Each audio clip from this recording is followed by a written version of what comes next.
કેમ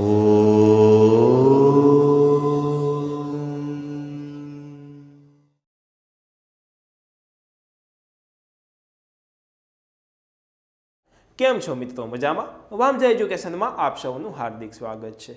આજના વિડીયોમાં, આજના લેક્ચરમાં, આજના ટોપિકમાં આપણે એક સરસ મજાનો એવો નિબંધ જોવાના છીએ.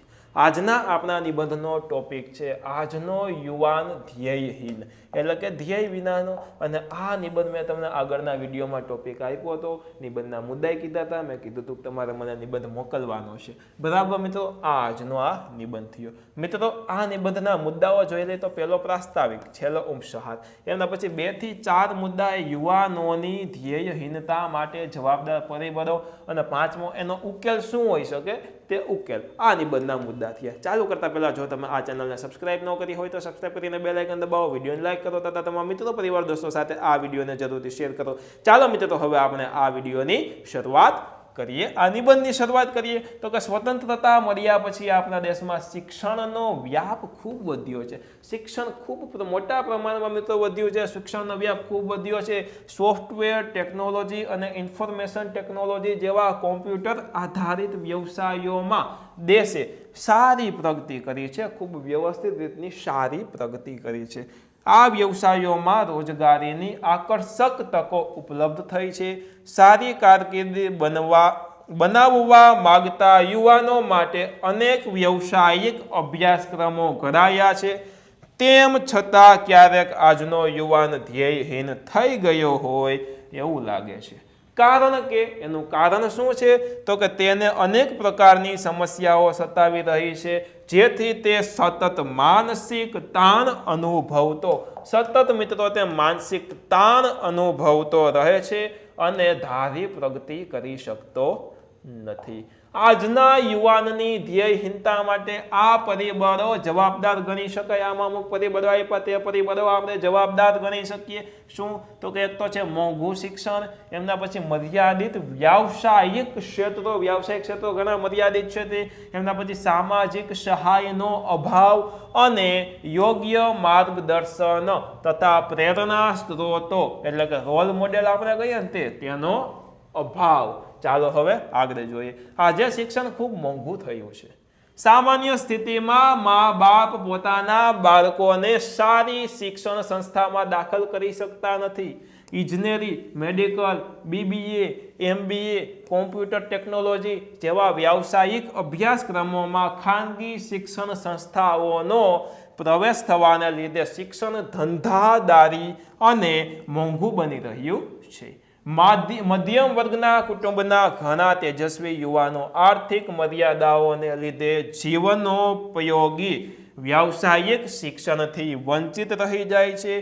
તેઓ સામાન્ય ડિગ્રી કોર્સ કરે છે, પણ તે વ્યવસાય ક્ષેત્રે જરૂરી પ્રમાણમાં ઉપયોગી નીવડતા નથી.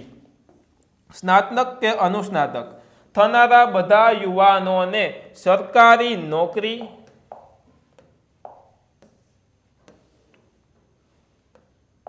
મળી શકતી નથી. ખાનગી કંપનીઓને ઓછા પગારે જોઈએ તેવા માણસો મળી રહેતા હોવાથી તેજસ્વી યુવાનો માટે પ્રગતિની તકો રોડાઈ જાય છે. આગળ જોઈ, આધુનિક ટેકનોલોજીને બાદ કરતા આપણા દેશનું વ્યાવસાયિક ક્ષેત્ર મર્યાદિત છે. આઝાદી મળીએ 55 કેટલા તો કે 55 વર્ષ થયા પછી પણ તેમાં ખાસ પરિવર્તન આવ્યું નથી. અત્યારે કેટલા વર્ષ થયા તે તમારી રીતના ગણી લેવાનું, કારણ કે આ નિબંધ એ જૂનો નિબંધ છે, જૂનો લખેલો નિબંધ છે, એટલે તમારી રીતના વર્ષ તમારે અહીંયા ઉમેરી દેવાના. બાકીનું બધું નિબંધમાં સેમ આવશે. દરેક વ્યક્તિને તેની રુચિ, આવડત અને યોગ્યતા અનુસાર કામ મળી રહે એવું માળખું આપણે ગોઠવી શક્યા નથી. પરિણામે અનેક વ્યાવસાયિક ક્ષેત્રો સુપાત્ર વ્યક્તિઓની કાર્યક્ષમતાથી વંચિત રહી જાય છે. એવી વ્યક્તિએ ભરતું જ કાર્યક્ષેત્ર અપનાવી લેવું પડે છે અને જોબ સેટિસ્ફેક્શનનો અભાવ યુવાનને હતાશ કરનારું એક પરિબળ છે. આવી હતાશ પરિસ્થિતિ યુવાનોને ધ્યેયહીનતા તરફ દોરી જાય છે. કેના તરફ તો કે ધ્યેયહીનતા તરફ યુવાનોને દોરી જાય છે. મોટા ભાગના જ્ઞાતિ સમાજો વડીલશાહી ઢબે ચાલતા હોય છે, પરંતુ પરંપરાગત રૂઢિ રિવાજો અને કાર્ય પદ્ધતિ સાથે આજના યુવાનો સંમત થઈ શકતા નથી. તેઓ રીતિ રિવાજોમાં પરિવર્તન કરવા ઝંકે છે કે ભાઈ ચાલો રીતિ રિવાજમાં પરિવર્તન કરીએ, પણ સામાજિક માળખા પર મોભીઓની મજબૂત પકડ હોય છે. તેઓ સમાજના સંચાલનમાં યુવાનોની સામેલગીરીને આવકારતા નથી. સમાજના સંચાલનમાં યુવાનોને મિત્રો કામગીરીને આવકારતા નથી, કારણ કે તેમને પોતાની મહત્તા ગુમાવી બેસવાનો ડર લાગે છે. આમ સામાજિક પરિવર્તન અને વિકાસ ક્ષેત્રમાં સારું યોગદાન આપવા ઈચ્છતા યુવાનો તકને અભાવે કંઈ કરી શકતા નથી. કાળક્રમે યુવાનોએ પરંપરાગત સામાજિક માળખામાં ગોઠવાઈ જવું પડે છે. તેથી તેઓ પોતાની શક્તિ બતાવી શકતા નથી અને હતાશા અનુભવે છે. ઓકે મિત્રો, હવે આગળ જોઈએ. એક સમયે સ્વચ્છ પ્રતિભા ધરાવનારા દેશ નેતાઓ, નિસ્વાર્થ અને સેવાભાવી સમાજ સેવકો, નૈતિક મૂલ્યો અને આદર્શોને રજૂ કરનારા ચલચિત્રો, સારા કવિઓ,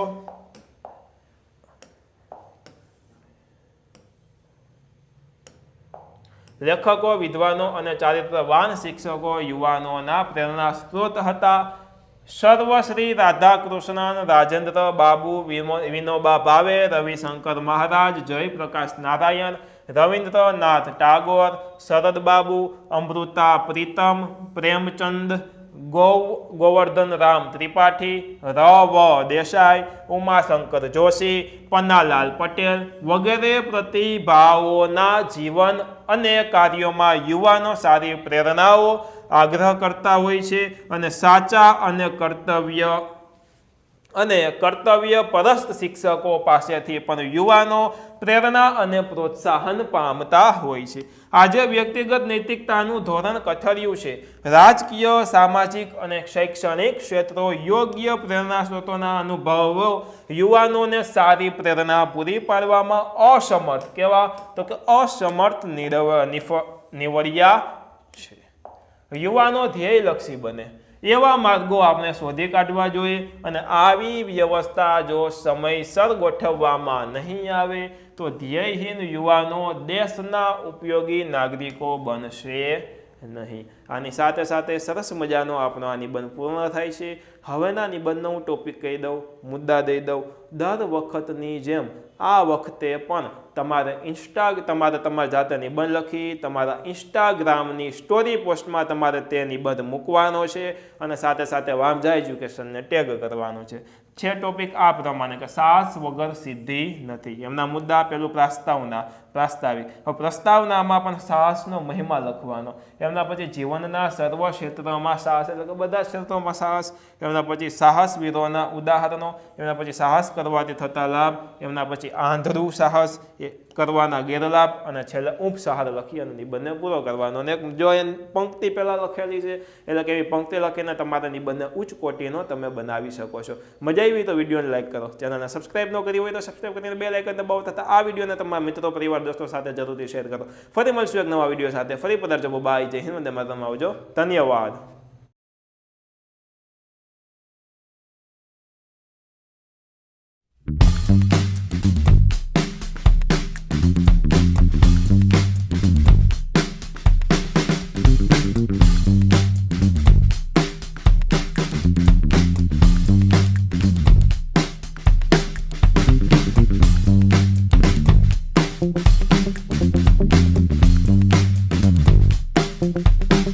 Thank you.